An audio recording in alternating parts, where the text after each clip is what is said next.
Lucas capítulo 23, verso 33 a 46.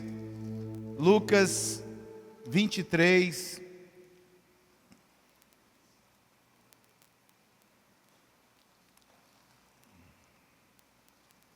Lucas 23, verso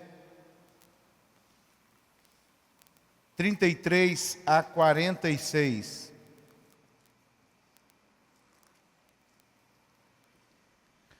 Vamos fazer uma leitura juntos aqui.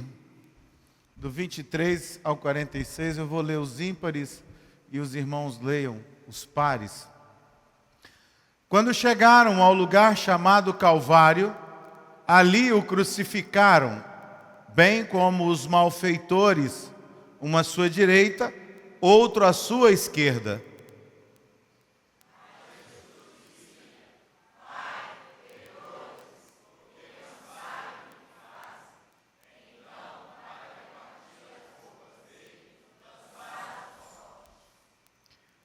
O povo estava ali e observava tudo. Também as autoridades zombavam e diziam: salvou os outros, que salve a si mesmo, se é de fato o Cristo de Deus, o escolhido.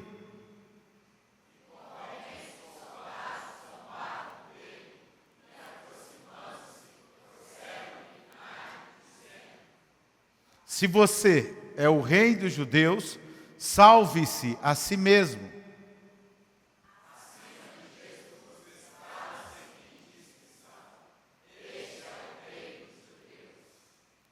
Um dos malfeitores crucificados blasfemava contra Jesus, dizendo: você não é o Cristo? Salve a si mesmo e a nós também.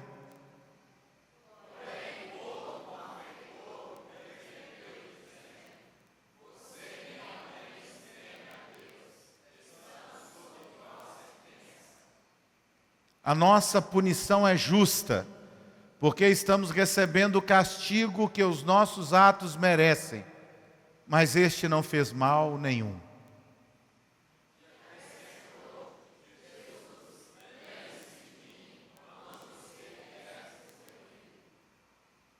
Jesus lhe respondeu: em verdade lhe digo que hoje você estará comigo no paraíso.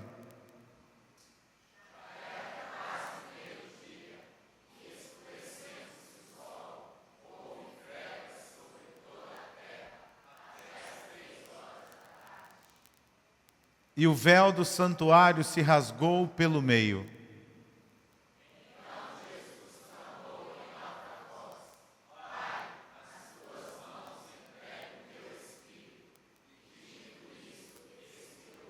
Aleluias.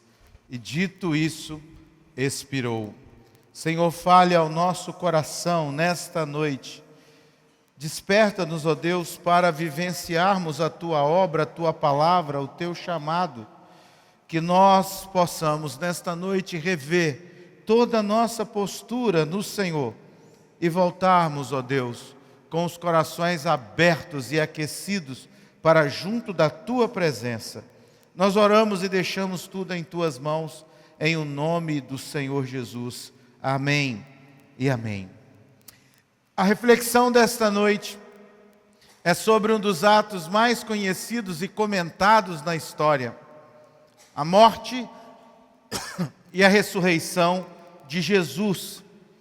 A jornada desde o Calvário da sua caminhada de dor, de angústia, de sofrimento, até o momento em que ele parte, encontra com seus discípulos e parte então para a glória eterna.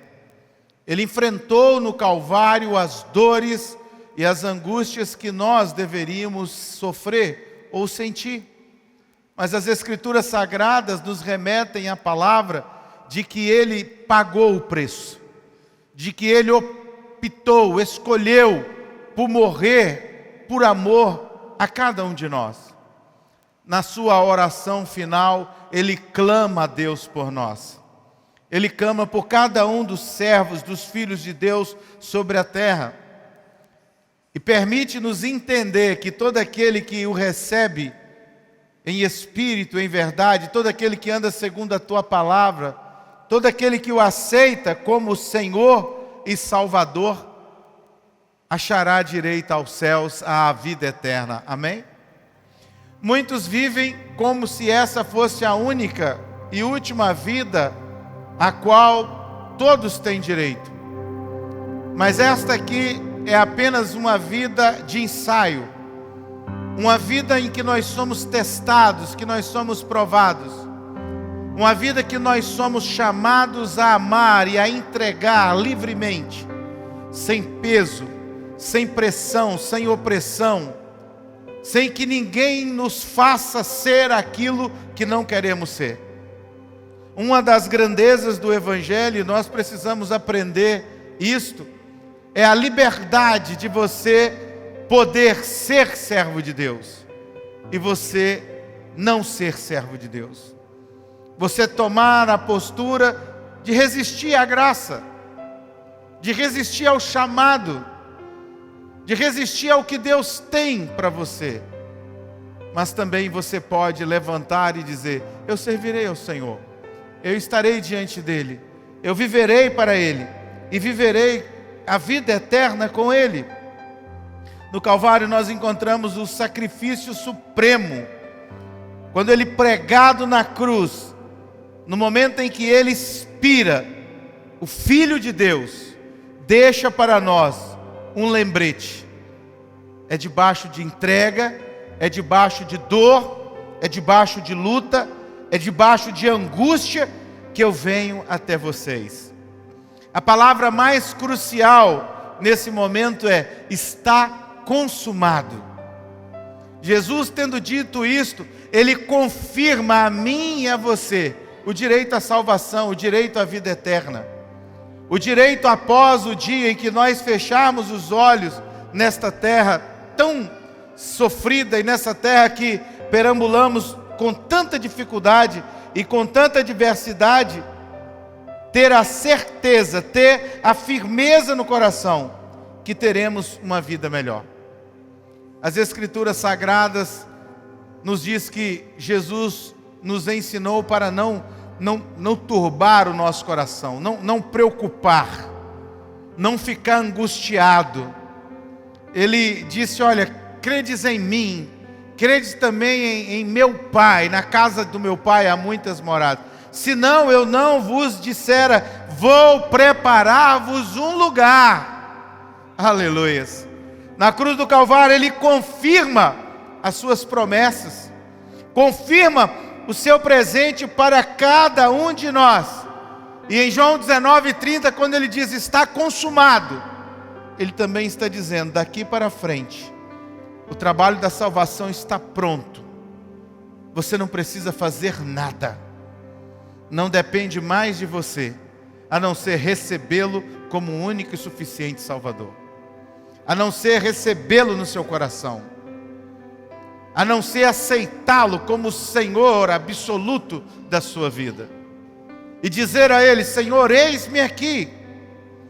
Preste atenção que nesse momento que você faz isso, e abre mão da vida que você estava vivendo até aquele momento em que você decide estar nele, aceitando e o recebendo como seu único e suficiente Salvador, a palavra de Deus nos diz que a primeira coisa que vai acontecendo é o seu nome sendo escrito no livro da vida, amém? E agora você começa uma caminhada a passar pelo batismo, pela entrega, a passar por um momento de servir e de conhecer o propósito, de conhecer a verdade, e isso vai transformar a sua vida completamente. É uma coisa impressionante quando você se entrega ao Evangelho. É uma coisa impressionante quando você se entrega a Deus. É uma coisa impressionante quando você se entrega à justiça de Deus. Ela começa a te mudar. Muda homens e mulheres. Muda adolescentes, jovens e até crianças. E há mudanças tão profundas que nós até ficamos sem saber como elas acontecem. O João Pedro citou na mensagem dele hoje pela manhã algo muito interessante, que a fé e o Evangelho é algo tão poderoso, que pessoas que não sabem ler começam a servir a Deus e começam a pegar a Bíblia e começam a aprender a ler. A minha sogra nunca foi na escola. Ela mal escreve o nome, com muita dificuldade. A minha sogra não foi ensinada a ler, mas ela pega a Bíblia e lê a Bíblia toda. Isso é milagre. Nunca foi na escola, nunca fez pronúncias verbais, mas lê. E lê bem, pausadamente. Lê toda a palavra. Isso é algo sobrenatural. E o que mudou? A palavra de Deus. A presença, o poder do Espírito Santo de Deus na vida daquele que vai recebendo, daquele que vai se entregando. Alguém me perguntou um tempo atrás como que foi a transformação da minha mente com relação à vida passada, à vida pecaminosa, a vida que eu levei lá fora. Como que foi essa transição? Como que foi esse tempo? Eu disse para ele que eu nem sei explicar como foi. Eu só sei que no dia em que eu recebi e aceitei a Jesus no meu coração, e Ele também me aceitou, as transformações foram diárias, contínuas e profundas. No mesmo dia em que eu me converti aqui, descendo para casa, levei a Rosilane em casa e voltei. Havia na casa de um amigo meu uma festa que acontecia de 2 em 2 meses, e rolava muita bebida, muita droga, muita prostituição. E eu passei na porta da casa e eles me chamaram para dentro, e no portão eu não consegui entrar. E vieram com um copo de cerveja e um cigarro para mim. Eu não consegui pegar. E saí. E esse amigo meu estava me lembrando: naquele dia, nós vimos que você não era mais o mesmo. Eu não sei como que aconteceu. Eu não sei a forma que aconteceu. Eu sei que daquele dia em diante, nunca mais eu participei de nenhuma daquelas coisas. E a minha mente foi sendo mudada e transformada pelo poder de Deus, dia a dia, momento a momento. Cada coisa que eu descobria nas Escrituras, cada coisa que eu descobria na palavra, cada ensino, a minha vida ia se adequando e removendo aquilo que era impuro, aquilo que não era do Senhor, aquilo que não pertencia ao Senhor. E aos poucos eu fui me afastando, de tal forma que daqui a alguns meses eu já não conseguia me ver lá fora. Eu já não conseguia mais ter aqueles maus hábitos, aqueles maus comportamentos, aquelas atitudes tão indesejáveis, nas quais me aprisionaram tanto tempo. O poder da palavra de Deus, o Espírito Santo de Deus, a graça de Deus, começou a mudar toda a minha forma de pensar. E ele disse para mim o seguinte: mas isso é o mais difícil, começar. E eu disse para ele: você não começa, é Deus que começa em você. Não foi você que escolheu, não é você, Ele te escolhe, agora você tem que abrir o coração. Eu disse para ele o seguinte: se você está me questionando sobre isso, é porque o seu coração tem desejo de passar por essa libertação. Então se entregue a essa libertação, se entregue a este momento, se entregue ao Senhor. E eu disse para ele: eu quero fazer uma oração por você. Ele disse: não, eu não estou preparado. Eu disse: você está. Você só precisa abrir o seu coração. Você só precisa entender que a mudança vai depender da sua entrega. Amém? O Evangelho, quando você começa a sua conversão, é como que você estivesse literalmente numa escola. É chamado como discipulado, catequização, estudo, ensino, aprendizado diário, constante, que vai permitir que conheçamos a verdade, e aos poucos nós vamos tirando tudo aquilo que não faz mais diferença na nossa vida. E nós vamos notando que todas aquelas alegrias que a gente imaginava ter, na verdade, são comportamentos furtivos que não nos levam a nada, que mais tiram de nós do que colocam algo em nós, que mais tira do que acrescenta, que mais fere do que sara. Nós vamos entendendo que aqueles momentos não podem mudar a nossa vida, porque todos os dias, um após o outro, nós estamos com aquela mesma angústia, aquele mesmo vazio, aquela mesma dor. Mas quando Cristo faz parte da nossa vida, quando nós aceitamos e nós descobrimos o que foi realizado no Calvário, quando pela via dolorosa Ele foi sendo humilhado, espancado, sofrendo, Ele resistiu por amor a mim e por amor a você, nós entendemos que vale a pena servir o Senhor, amém? Vale a pena estar diante dEle, vale a pena abrir mão, se é que pode se dizer que você está abrindo mão, mas vale a pena você abrir mão para servir a Deus com todo o seu coração e com toda a sua vida. Nós saímos agora da morte para a vida. A palavra do Senhor nos diz que nós estamos presos no lamaçal do pecado. A palavra de Deus nos diz que nós estamos vivendo no império das trevas da morte. E quando nós aceitamos a Jesus como Senhor e Salvador, nós somos arrancados desse ambiente, porque agora na nossa mente vai ser inserida a palavra, o poder de Deus. A transformação, a mudança, vai ser colocado em nós a esperança. Sabe, eu já contei há muitos anos aqui na igreja, como que eu era sem esperança. Como que eu imaginava que nunca teria nada por ter nascido de uma família simples, pobre. Na minha família não tinha ninguém estudado, na minha família não tinha ninguém rico, na minha família não tinha ninguém experimentado na escola. Podemos dizer que nós fomos a primeira geração que entrou para a escola na minha família. E eu era tão cheio de esperança.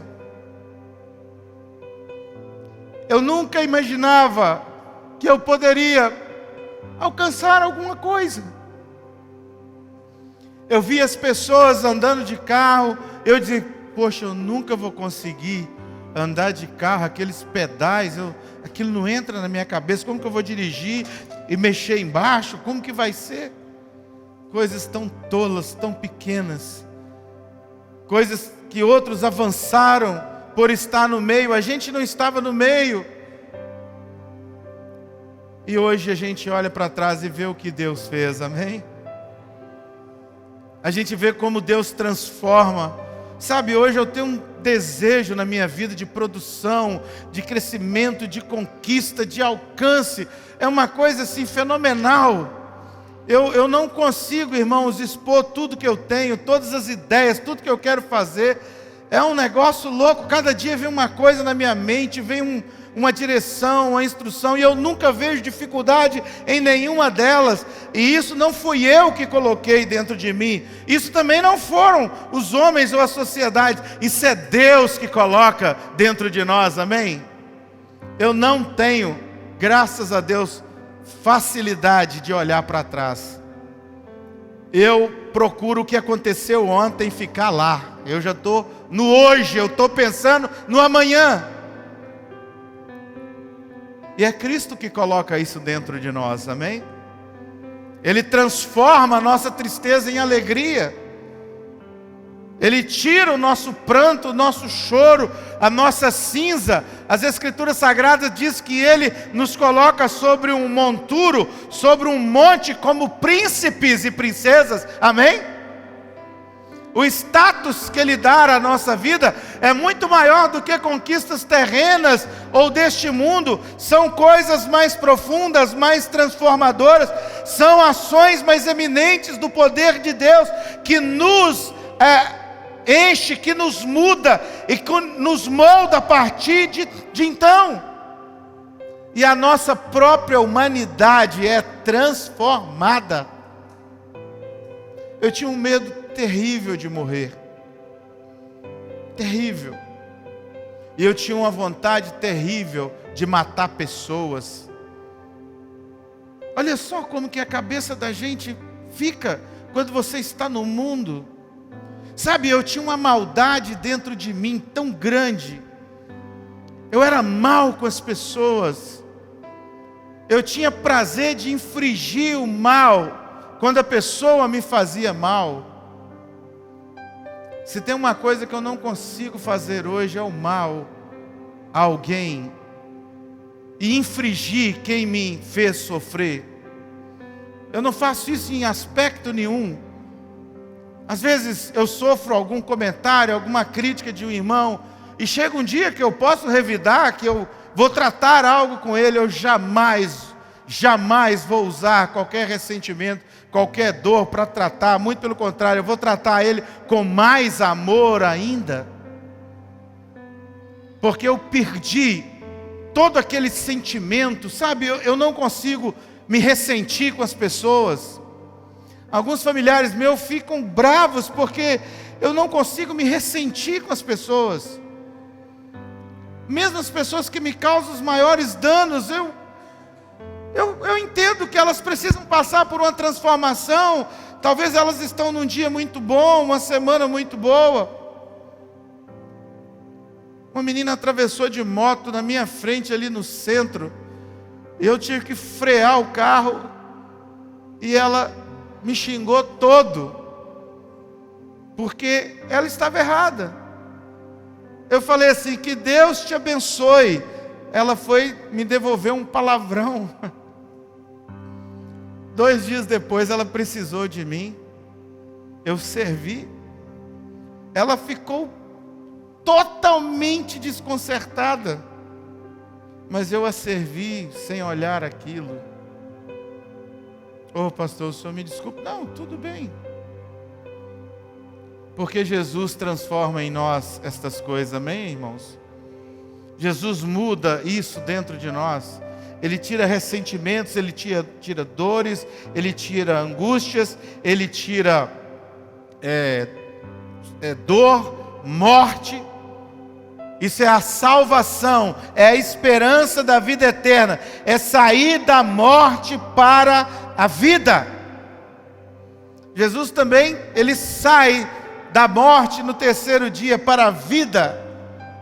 Nós, quando nos convertemos ao Senhor, preste atenção, nós temos que estar preparados para nos entregar para passar por uma transformação verdadeira. Nosso modo de falar, nosso modo de agir, nosso modo de vestir, nosso modo de nos comportarmos na sociedade. Porque hoje, se você tivesse vindo na escola bíblica dominical, você ia entender tudo isso que eu estou falando, porque hoje João falou de Tito 3, quando Paulo fala a Tito, o caminho da salvação, a postura na vida, na igreja, na casa, a postura diante de Deus. Como nós devemos andar, viver, e como não depende de nós a transformação, mas se nós nos entregarmos a Ele, Ele vai nos mudar, amém? Porque a nós, infelizmente, cabe ou coube a desobediência, mas agora nós podemos obedecê-lo, entregar, e o texto lá vai nos dizer que Ele vai nos lavar e nos remir, Ele vai dar conta de tudo, mas nós precisamos nos entregar a Ele. Precisamos nos refletir e refletir na palavra dEle. Na ressurreição, Jesus traz esperança. Lá em João 11, 25, Ele diz, eu sou a ressurreição, a vida. Quem crê em mim, ainda que morra, viverá. Essa é a verdadeira vida. Essa é a vida em Cristo Jesus. Esta é a promessa da cruz. Essa é a promessa na qual nós corremos atrás, nós sonhamos, nós buscamos por ela. E da cruz aos céus, da cruz ao túmulo, do túmulo aos céus. Jesus ali nos mostra e nos revela que a sua entrega foi total e completa, mas a sua ascensão foi extremamente poderosa. Os próprios anjos vão dizer lá em Atos 1:11, os anjos disseram aos discípulos: este Jesus, que dentre vós foi elevado ao céu, virá assim como para os céus viste ir. Aleluias! Nós não estamos aqui debaixo de um conto histórico, um conto de fada, uma montagem histórica, não. Nós estamos aqui diante da verdade. Cristo é a verdade. Ele morreu, mas Ele ressuscitou. Ao terceiro dia o Senhor o convocou, o Senhor o chamou. A Bíblia diz que neste tempo, o próprio texto que nós lemos diz que Ele disse ao bandido que estava do lado dele, que fora condenado com ele, disse: ainda hoje estarás comigo no paraíso.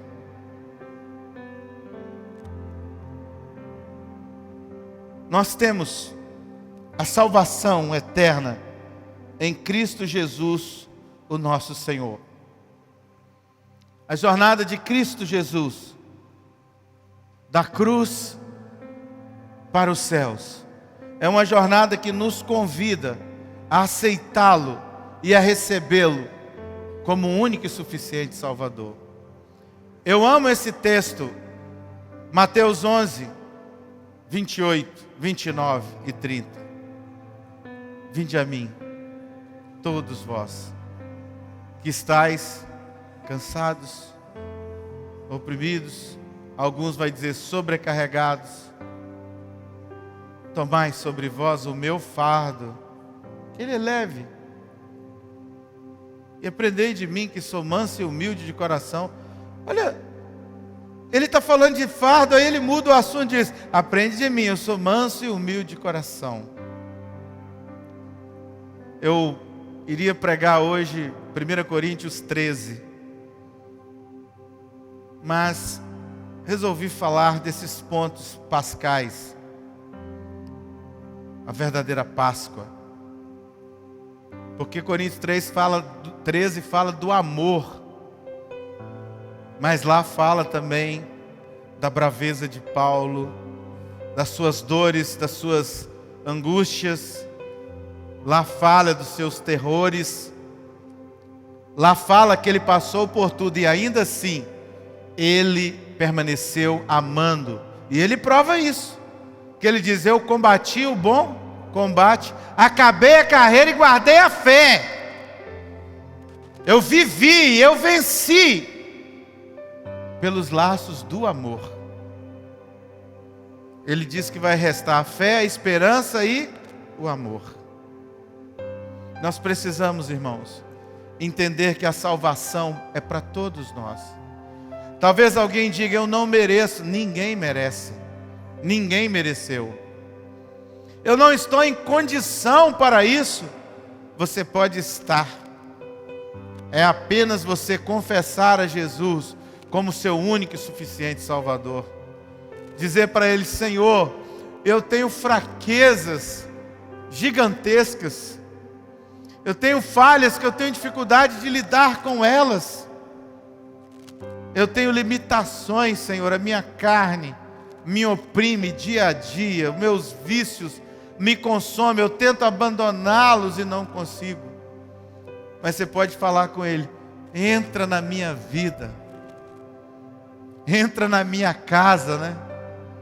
Mexe toda a estrutura e me muda para louvor da sua glória. De vez em quando, alguém que me conhece, os mais próximos, mais íntimos, eles perguntam assim: pastor, você não tem vontade de tomar uma cachaça? Não, eu falei: tenho. E uma cerveja gelada? Tem também. Você não tem vontade assim, um dia de dançar um forró? Não, eu falei: tem. Você está escandalizado com isso, irmão? Porque você não tem, não? Eu tenho, mas não faço, porque eu sou livre, amém? Eu não preciso de beber, eu não preciso dançar um forró para provar nada para ninguém, eu sou livre, eu não preciso fumar, eu não preciso aprontar nenhum tipo de pecado. Mas por que tenho? Porque o ser humano, o pecado que reside nele, em alguns momentos, não vem falar que você tem hora que na sua mente não vem uma baita de uma besteira, que vem, irmão. Vamos ser sinceros, não vamos jogar aqui de santarrão, não. Mas você vence, porque a tentação não é pecado, o pecado é você cair na tentação. Tem hora que você quer dar um pau no seu marido? Tem, mas passa. Tem hora que o marido quer dar um couro na mulher também? Tem, passa. Pede perdão, pede misericórdia. Tem hora que dá vontade de você esganar o irmão na igreja? Dá. É verdade. Mas você não faz. Porque você entende que você não foi chamado para isso. Você foi chamado para amar. E amar é melhor do que odiar e causar danos, amém? Então em Cristo Jesus nós somos transformados. O meu funcionário esses dias me perguntou qual a última vez que eu pensei em bater num alguém. Eu falei assim, agora. Uai, por quê? Eu pensei em te meter a mão na cara só por causa dessa pergunta. Você tá doido? Eu falei, você é pastor? Eu falei, e daí? Mas me deu vontade. Pergunta boba é essa? Né? Mas eu não fiz. E acabei orando por ele. Levante-se, irmão. Entrega a sua vida a Jesus por completo. A cruz, o Calvário, foi para a nossa salvação, foi para a nossa redenção.